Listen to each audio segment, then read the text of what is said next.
Hello, everybody. Jean Henderson Pierre. It has been a while since I've done one of these, the beer ramble, and today we're taking a curve.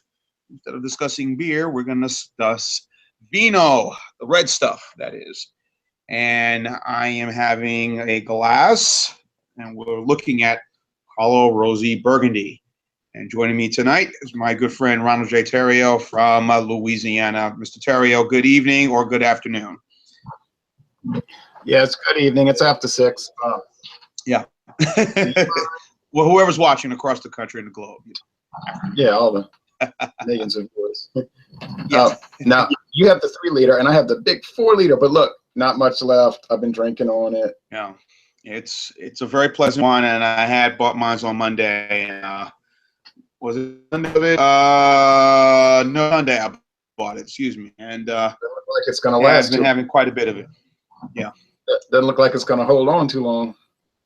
How much did your 3-liter cost you? My 3-liter cost me at the Greer's Cash Saver, or as you say, the Pay for More store.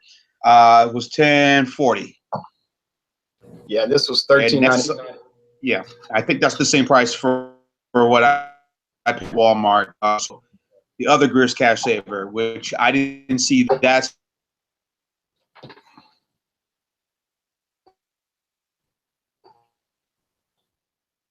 the other way, that size for about the same, 13. Yeah, you kind of locked up a little bit. Let's see. So $13.98 divided by 4,000 times 3,000 and 49. Yep. Yeah. So now, you mind if I drink it out of this? Go right ahead. I don't care, my friend. Doesn't matter. Give a hoot about how you're drinking out of. You could drink out of a plastic cup, which I saw in that beer review you did from Mexico in that cup. So I felt played. Hey. I felt played because when I stayed at the Knights Inn the first night, all right, I did some reviews there, and they came out okay, but I deleted them. Right. And plus, I didn't lose anything because I did a horrible beer called Frio 6.0. Yeah, you told me about from City Brewing. From I'm kneeling right now because I got tired of sitting. From City Brewing up there in La Crosse. Anytime you see La Crosse, you gotta wonder. So it was bad, It was like, oh, this thing is a D. I ended up deleting it, but they had clear plastic cups there, and I was gonna take them with me to the Days Inn the next night, but I forgot them. And the Days Inn only had the paper cups, so it obscured the beer. But I think everybody knows what a Mexican beer looks like. They're all pale straw golden, But have a little more grass notes to it. It gives a little more flavorful compare, Pacifico, to Takata, whether it be the ones owned by Grupo Modelo or the ones owned by Heineken Mexico, which is part of their conglomerate, Yeah, but the Superior that I had wasn't too good.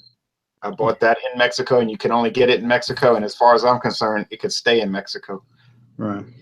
Hey, is this too much wine to drink tonight?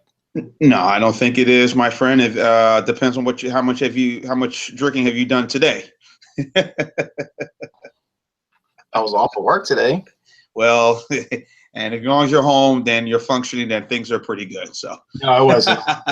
It really wasn't a lot because I had coffee in the morning, and then I did 2 whiskey challenges. I know you shy away from that hard liquor, and for many people, it's a good idea to shy away forever.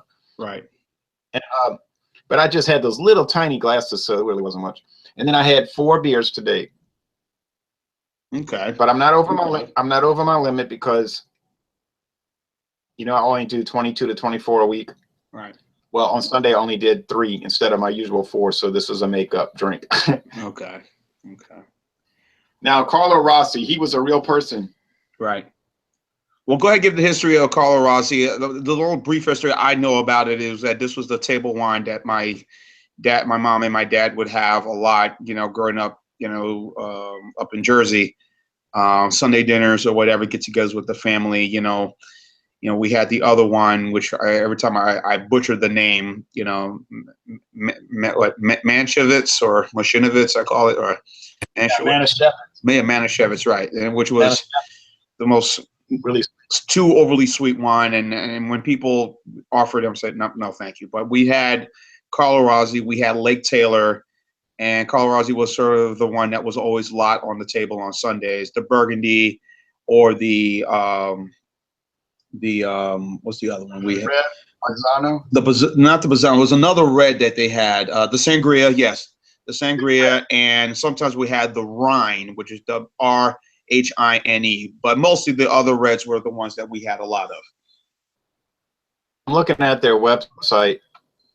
Now, the only one I've had previous to this was the Sweet Red that my father bought, and then he didn't drink it. He drank a little of it. He said, "No, I don't want to get back into drinking." So because he gave up drinking in 2000. He claims 2002, but I say it was January 2003, but whatever.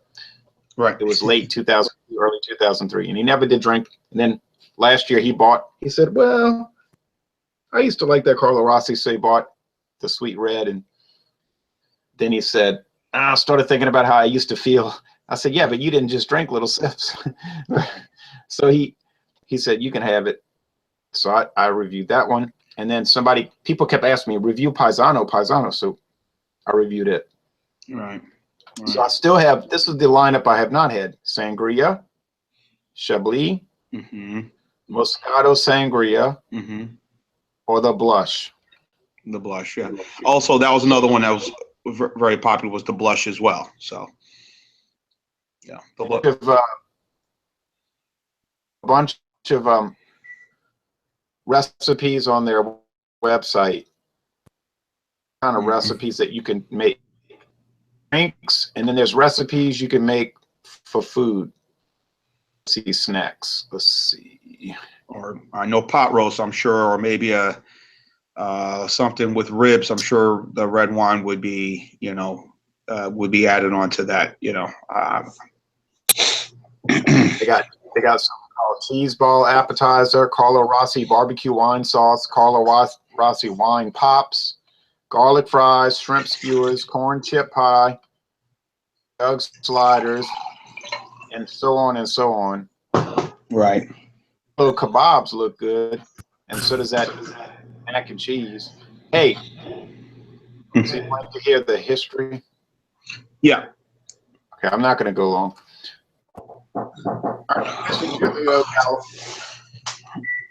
Oh, go ahead, Jay. Keep talking. Let me just, do what you got to do. Go ahead. Jay? Started that company. Yeah, those two brothers started that company in 1933, right after the end of Prohibition. And it's still a family-owned company. The children and grandchildren run it. Lex.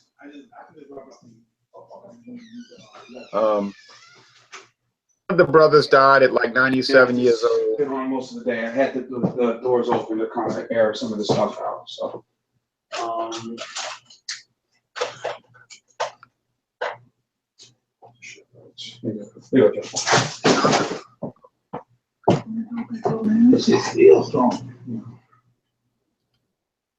The other brother, in a car wreck on his own property, he was driving a Jeep, or they said, I read the newspaper article about the accident. They was driving in, I guess they were driving too fast or something, and he hit a bad spot in the road, the dirt. I think it was like a gravel road, and they went off the road, and other people got hurt, but they survived, and he was killed. And he was 80-something, 84, I think. The other brother lived, like I said, till 97. Then, well, anyway, back in the 50s, 1954, they hired this guy, Charles Rossi. They called him Carlo for a nickname. And he was a big salesman.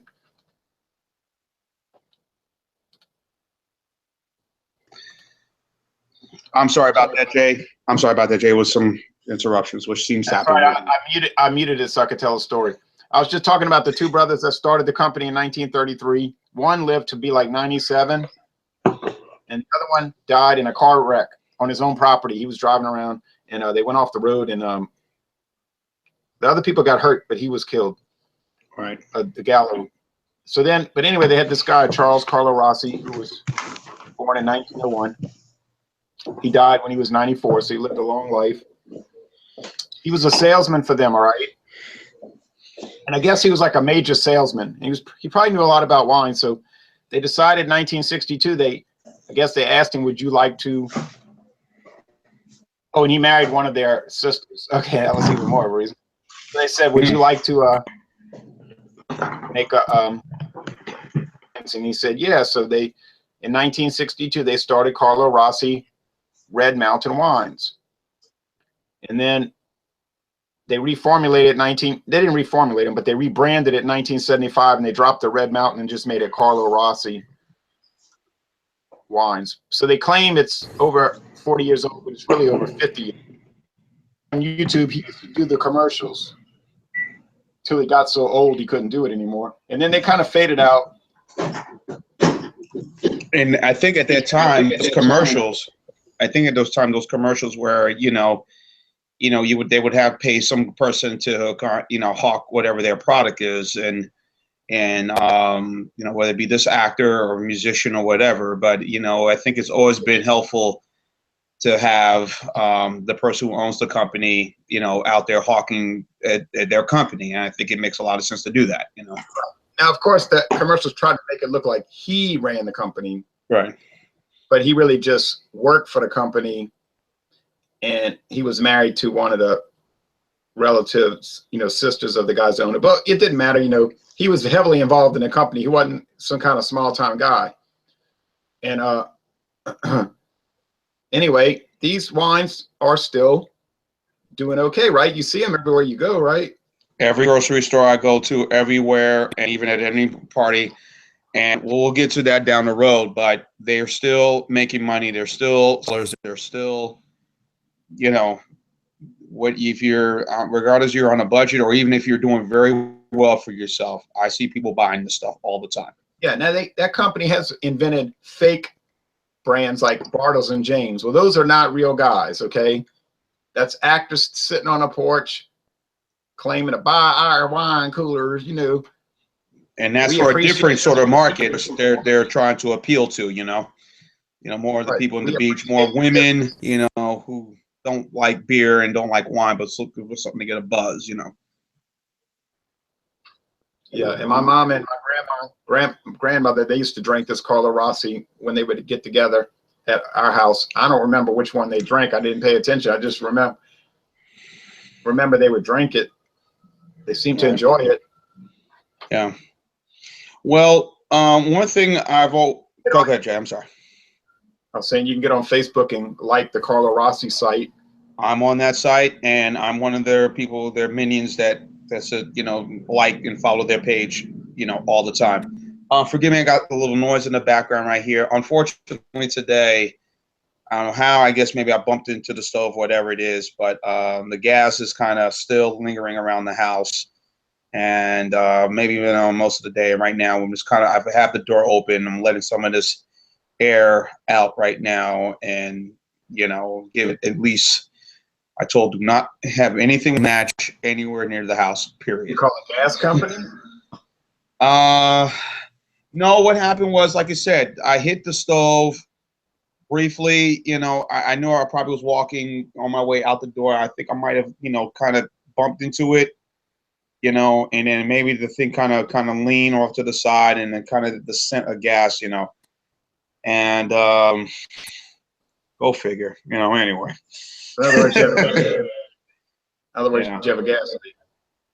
Well, no, I would say it's a leak. Like I said, the knob, when I turned the knob of the stove, I bumped the knob maybe by mistake, and then some of that gas kind of leaked a little bit out. So I don't think it's a leak within the pipe itself, but it just, like I said, the knob.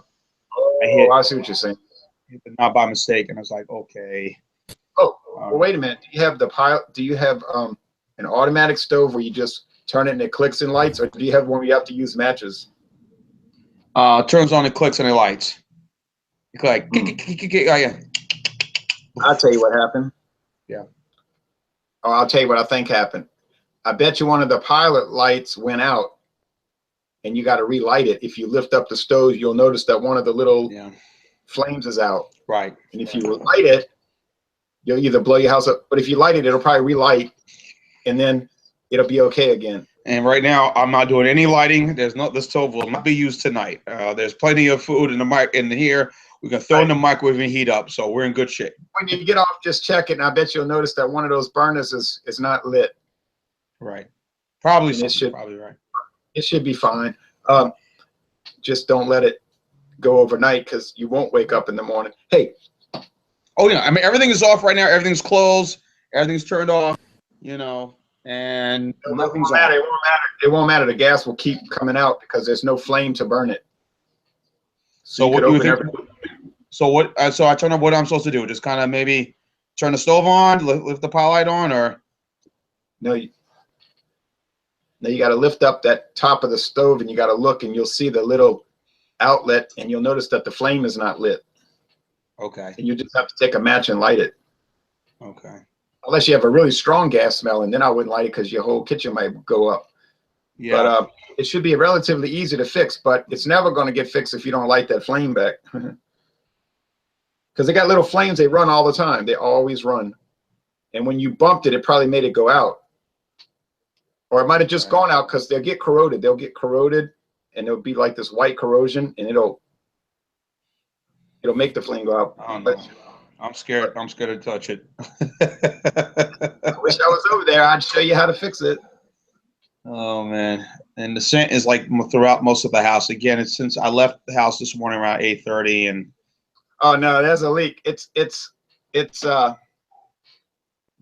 I guarantee you, I would bet you a bottle of Carlo Rossi wine that I'm right. I bet you are.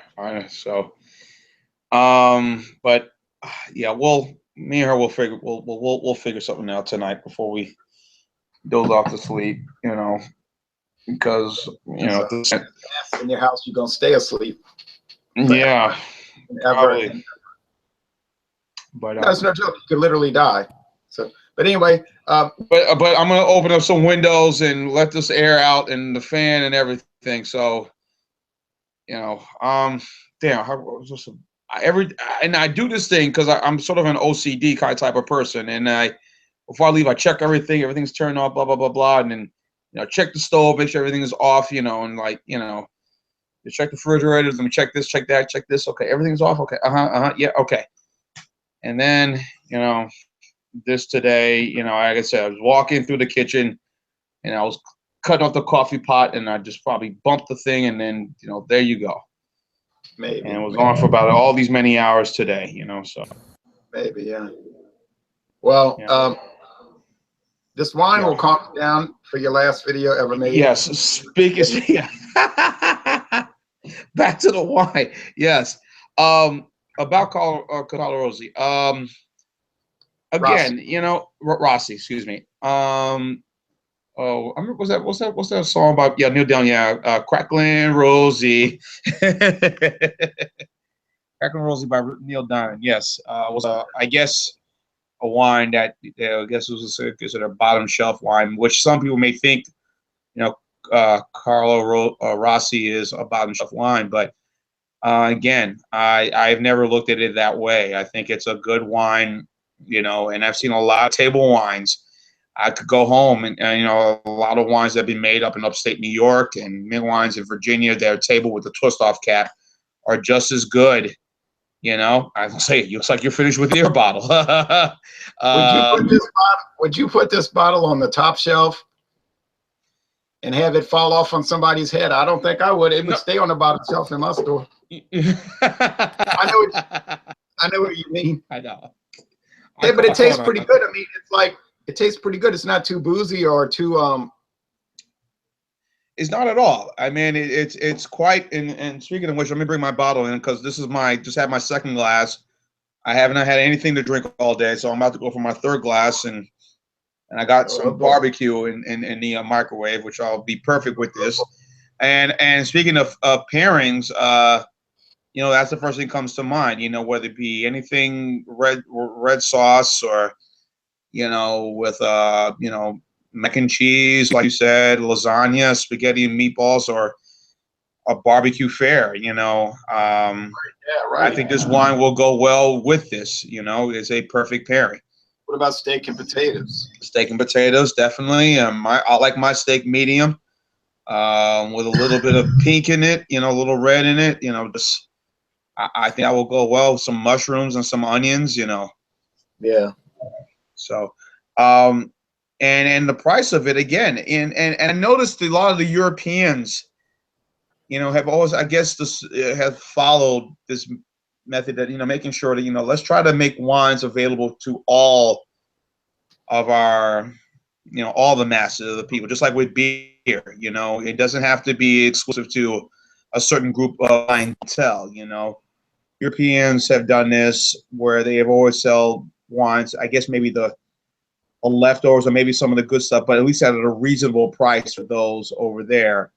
I guess, which we say Oak Leaf, the Walmart brand, or the Whispering Hills, maybe $2.96, $3 type bottle of wine, a small bottle, which I'm sure over there is probably the same as well. Yeah, but the Oak Leaf is made by Ernest and Julio Gallo as well. It's a Right. Walmart only brand. It's one of them. It's one of those, private label things, but it's made by Ernest and Julio Gallo. Hey, and it does very well too. Sales wise, I've seen some videos of it on Facebook and YouTube, and people like drinking them. And one lady told me, I was watching one lady, she was doing some review of something. She says this is a good value, and she uses this wine when she cooks. And as a little sipping thing while they're cooking their Sunday dinner or whatever meal for the night. I like it, and I would buy it again, but I'll probably never buy it again because I'm always jumping to a different brand so I can review it. You know what I mean? Right. So, and you look at some of the stores that sell the discounted brand wines here in our area, and I'm sure all of them are involved with Ernest Gallo. And I'm sure they like the Five Oaks that sell at Rite Aid, or the Kirkland's brand wines you see at Costco. And I mentioned the Oak Leaf. You got Oak Creek and Grape and Vine, which is at CVS. David Stone or Shore, whatever, sell at Walgreens. Spring Creek, now I've seen a lot of that over at the Dollar General. I know you say the Dollar Generals in Louisiana don't sell alcohol, but ours do. I might have to go check out Walgreens and CVS because you said they have their own brands. Right. CVS sell the either Oak Creek brand, or you'll see the Grape and Vine. Oh wait, that's Behringer, right? Great. It could be owned by them. Yes. Because that's other vendors in California, Ripon or some city in some place up in Northern California. Yeah, I think that. Yeah, I think that's Behringer, and I think, but I could be wrong. But I think it's Behringer, and I think I know what you're talking about because Mathern sells that. That's just like an independent wine company. They just make a lot of bottles, but they make they're like Ernest and Julio Gallo. They make the cheap stuff, like we're drinking tonight, but they also make something called Gallo Signature Series, which is like $35 a bottle. Right. For some. Right. So, and again, it says, listen, just like with beer, it should be available to the masses. We shouldn't discriminate. If you can want a nice bottle of wine, you want to go with your family, why not? And I would say this is probably better than some of the other, ones that I tend to get. Like I said, some of them probably better than some of the other high-end wines that are like $9 or $10. Walgreens, particularly. I never had those. Yeah, I never had either. The most I ever paid for wine has probably been, 10 or maybe $15. I tend to go in the Liberty Creek stuff. I like. People say it's called, I guess people call it the natural light of wines because of the price. Yeah. Hey, but you know what? This lady down the street, 2 houses down, she had a dinner last month at her house. We went over there with the 2 priests and everything. Oh, this time. I feel the cold front. And she had Liberty Creek Chardonnay. Well, it was good. I didn't see anything wrong with it. It was $6.99 for that big bottle. Oh well, it tasted good. I drank it. And that's an Ernest and Julio Gallo brand too. They own like 50 brands. Right. So, and I thought it was excellent as well myself. So, you know, would you bring this to a dinner party? You know, that's the next question I want to ask you. I President said, yeah, I probably would. I remember I went to a barbecue. I bought a bottle of the Livingston, the Red Rose, and I gave it to somebody, and come to find out that lady didn't drink red wine. So, but you know, something that I've grew Well, up seeing. Go it ahead, Jay. depends, John, because Hmm. people are real picky. Like this lady I go out with sometimes, but we won't get into that. But Okay, good. Let's not. I know you're watching, Sonya. Hey, but she hates red wine. Like she says, red wine makes her gag for some reason. So she only drinks white wine. So if I was gonna go meet her somewhere, I'd say, "What do you want me to bring?" And she would certainly tell me. Yeah. It would be some kind of white wine. She was drinking white wine yesterday when I was Sunday when I was talking to her, but she was talking fast, so I never did get to ask her which brand she was drinking. Right. But yeah, this is good. It's got grape skins and all. I did a formal review of it. I was hoping you were going to do a solo review and I was going to watch it. Yeah, I said let me just do it with you because it's just been one of them kind of weeks I've had days since last Saturday. We had a parade, and here in our community, Yeah. this little community parade, which is very big. It's gotten a lot bigger, and I guess that was considered the unofficial end to Mardi Gras for us. And it was a great time. We had a lot of fun, and and I went through some things with a few folks, and nothing negative, but it was kind of got me. We had some discussions about some things that I need to be doing, and anyhow, so Sunday I bought the bottle, and I said, okay, let me talk to Jay, and he mentioned. I said, all right, let's do this review, and I got the bottle, and so I was like, all right, and so then tonight with all the games being canceled, um, and I can't get into these conference tournaments. I'd rather watch the real deal come next Tuesday night with the first four. You know. Well, I was actually getting ready to go lay down and watch some of those conference games. In fact. Okay. Well. Okay. Well. I like to watch them. They're just well, they're good. They're I good. like to watch them. I do, and I have nothing against the conference tournaments. I think they're all entertaining come the weekend. But once we get really into it next Tuesday, you got 2 games on Tuesday, and then you got 2 more games on Wednesday. And that's when I'm really like, all right, I'm into the tournament now. Now we got some. Now we're cooking. I just watch, and I really neglect it. I need to get off Facebook and all this because I neglect watching games like I used to when they didn't have all this stinking social media. I would just lay down. I would watch these games, man. I would fall asleep, of course, but I would watch them, and I still check the scores every morning. I mean, I check every score, and then if it's a local team, if it's a local team, I read the box score, all the points each player scored, and then I read the story. Right. But I feel like I've been neglecting it. And I don't really have to get on Facebook and look at everybody's birthday party pictures and their cat videos. Right. I like cat videos. They're cute. I like to watch kittens fight and all, but it's not really important. Hey, you want to see another? It's set up for Jeff. If you're done not too late, we can talk Cajun foods. Can't stay up. Quickly, Jay. And another thing I want to bring up, and maybe it's not important, but we all know and I mean, I don't want to bring race into this, but I'll just go ahead and will. I know red wine is not something that's slowly becoming a thing within my community, the Black community. I mean, people are drinking it, but it's not at the masses versus like say spirits or beer. Those are probably the two where people will, or even white wines. And the wines they like to drink are Moscato or maybe Chardonnay. Things like that, the Zinfandels, which is all good, but. Hold on, I'll be right back. I got to shut these windows. Okay. But I've always felt that, there's an underserved market out there when it comes to red wine. And I know that I've been to several parties I've gone to, or like I said, I'll bring red wine, or just for myself to drink, and it's like, nobody drinks that red wine bullshit, and I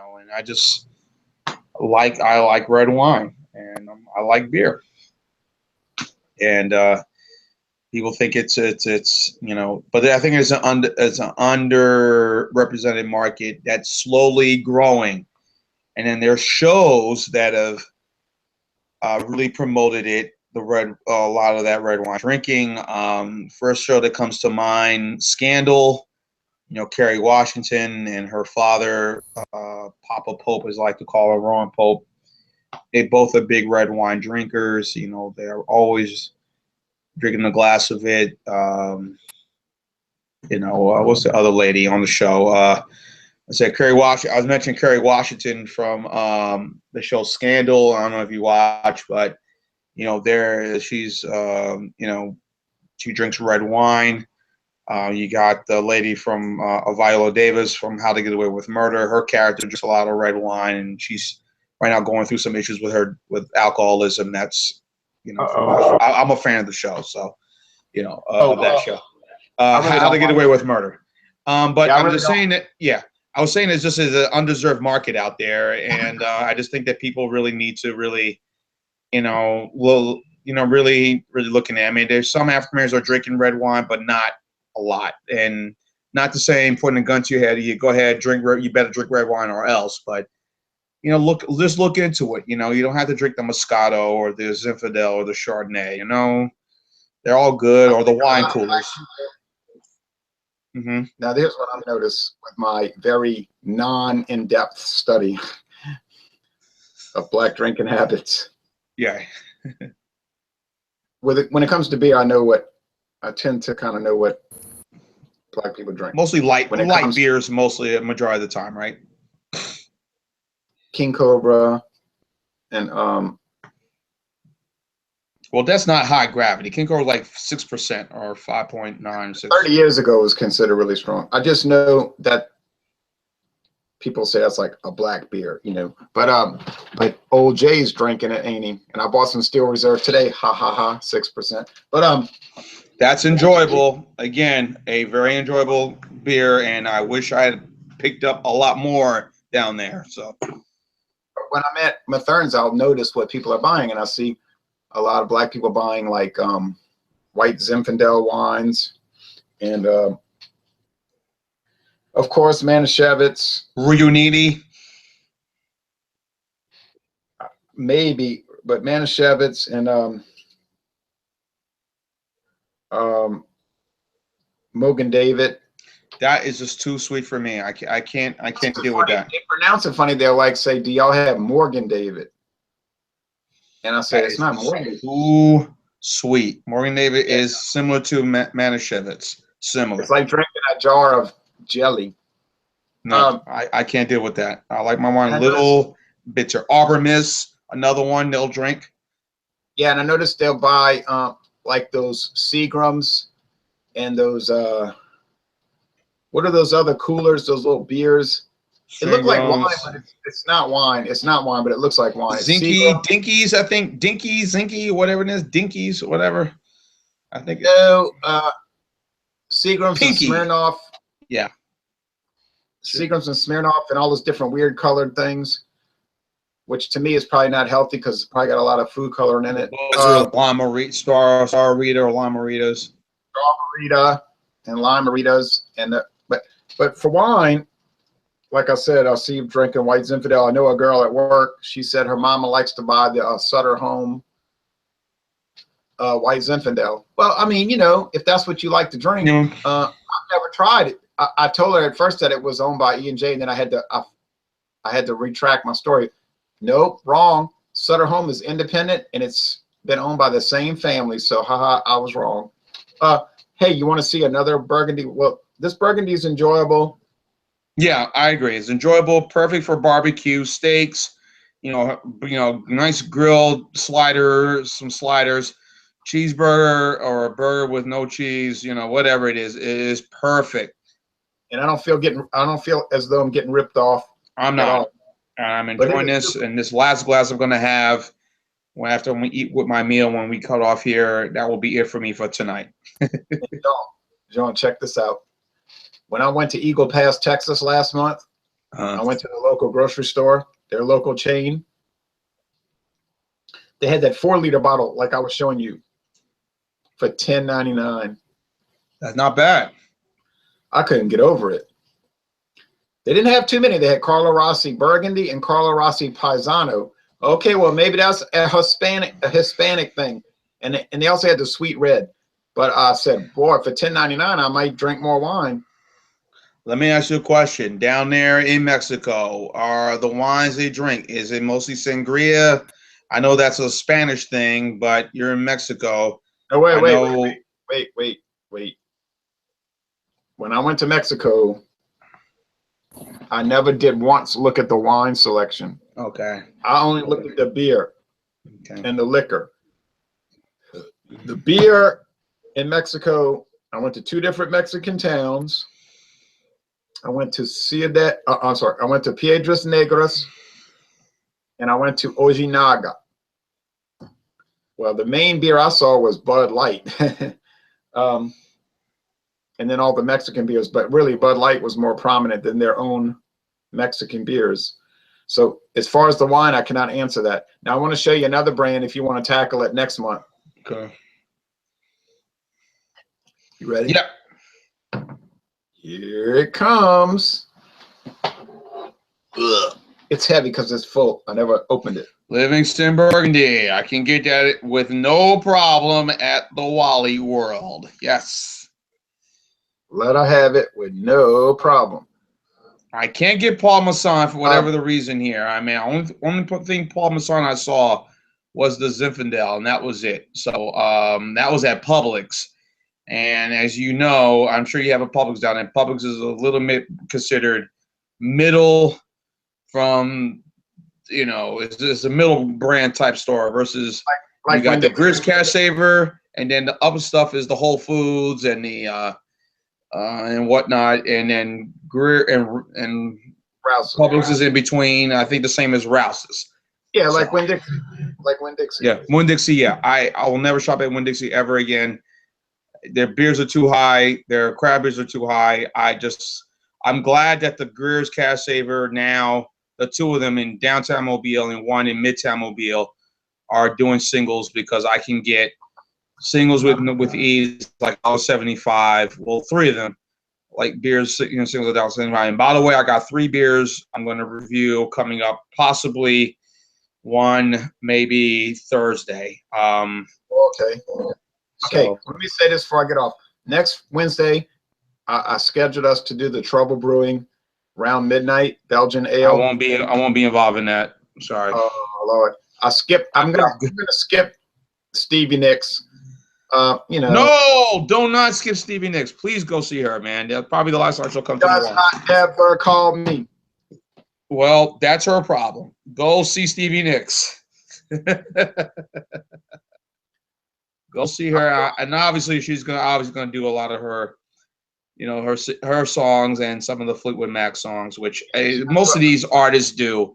You know, when she's gonna do a lot of her new songs. But look, I don't know. I'd rather stay at my house and do this Belgian ale. I'm sorry you can't join us. You're a fool. You're a fool.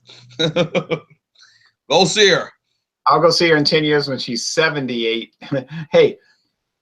Who knows? Don Henley might come out and then sing Leather and Lace on stage together. So, hey, surprise, I'm here, you know. I can tell you a funny story real fast. I have a friend, he lives in the Woodlands, Texas. About 10 years ago, he went to see Tom Petty, and he was watching the show, you know, blah, blah, blah. And then in the middle of the show, he said, oh, now I have a special guest. Stevie Nicks is going to come join me for the rest of the concert. And he was like, wow, I didn't expect to see this. And so she came out and sang all those songs with Tom Petty. Great. That song, Stop Breaking My Heart Again, is just a great, great duet, I feel. Right. And they sang Needles and Pens and all that. Hey, well, this was enjoyable. I'm glad you invited me. And if you want to do the Livingston next month, we can do that next month. I don't know. This Saturday will be good because I'm working this coming Saturday. and Sunday. And Sunday, of course, I'll be watching a lot of college basketball. Next weekend, obviously, more hoops. I'll be drinking a lot of Milwaukee's best 4.8, the best lager out there by far, which hopefully, yeah. But, you know, it's no rush. I got the Livingston Cellars Burgundy. It's going to be in my cabinet whenever you're ready. I'm not rushed. All right. Well, everyone, I hope you enjoyed this edition of the Beer Ramble, which we took a detour left. Talking about right, gas. or my right to my left, and talking about gas leaking in your home. As we discussed, a lot more important. Right. As we discussed. Hey, John, you could go ahead. You could post this. You could post this on alcohol eggs. Yeah, I'm probably signing on to that group probably this evening, so I'll post that everywhere. So and I haven't really posted a lot of videos on Facebook, whatever the reason. I need to, you know, I don't know. Real quick story. I don't know if you heard watching the news this morning about Richard Simmons. Like, you know, hey, where's Richard Simmons? Where's he been? What happened to him? And you know, people are wondering what's going on. It's kind of the same with me. You know, not to compare, but you know, where's Jean-Pierre? You know, he hasn't put any posted no videos on Facebook recently. What's going on? Is he okay? Is he all right? You know. Yeah. Where's Jean-Pierre? Where's exactly. Where's yeah, I can name about 20 people right now. Hey, where's Maria Devine? But that's another topic, another day. Well, you better not. Hey, but you can, Sean, the wine. Hey, but you could put. Sean's had a lot of wine tonight. Hey, but you could post that on Alcohol Eggs. I made that group because it covers wine, beer, and liquor. So you could like choose what you want to look at, right? Yeah. You don't have to be involved. You could only be into wine, but you could still join and talk about that. Or you could be like me and be into all three. Right. So okay. I'll probably do that. Thanks. But again, thank you all of you for watching. John Henderson Pierre, the Beer Ramble. Tell you to keep on watching. We give Carlo Rossi Burgundy an X, a very, very, very good score. It's a good table wine. So bring it to your party, birthday parties, whatever, dinner party. If they look at you strangely, give them the number one sign, as you know what I mean with that number one sign. We'll not give it to them directly, but just let them know how you feel. But anyway, if they want the left hand or the right hand. Exactly. Or the right hand. But this is a very enjoyable table wine. Nothing wrong with it, nothing negative. I'm not a wine snob to put my nose up on it, but I think it's very good and very enjoyable. So thank y'all. And I say to all of you, cheers. Smile. Cheers.